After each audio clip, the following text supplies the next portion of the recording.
Hello, community groups. Today's passage is found in Matthew chapter 20, and we will be reading verses 1 through 16.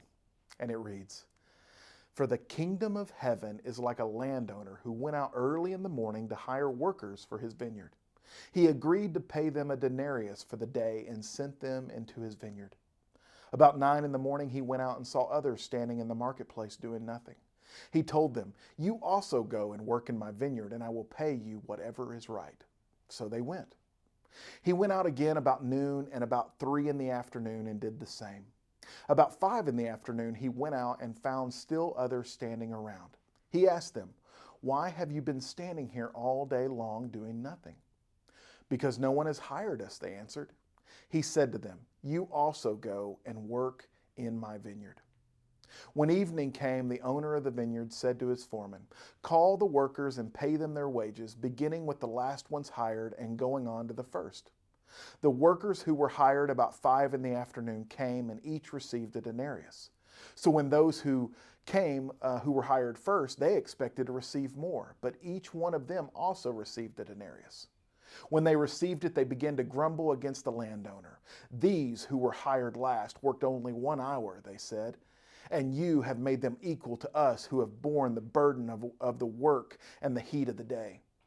But he answered one of them, 'Am I not being unfair to you, friend? Didn't you agree to work for a denarius? Take your pay and go. I want to give the one who was hired last the same as I gave you. Don't I have the right to do what I want with my own money? Or are you being envious because I am generous?' So the last will be first, and the first will be last." You see, in the ancient world, as in much of America today, the workday is from sunrise to sunset. It was usually a 12-hour workday. The life of a day laborer at that time was incredibly difficult. Unemployment was at an all-time high, and there were more workers than there was work to do. Workers were often hired, overworked, and in many cases abused.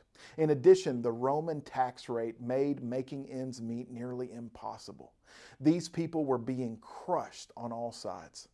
You see, the poverty level was so high at that time that it was a biblical law for Jewish landowners to pay their people each day just so that they could survive. This is literally living hand to mouth. What's interesting about this parable is that it illustrates that God's sense of justice is different than our own. His judgment is based upon something higher than our own. You see, we as humans are constantly comparing ourselves to one another and are looking through the lens of our own self-centered perspectives, but God is different.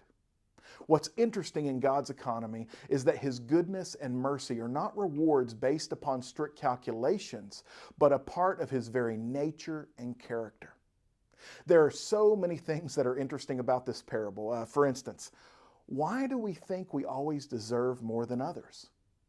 Why are we not satisfied in God's provision for us, but always focus on what we don't have and what others do?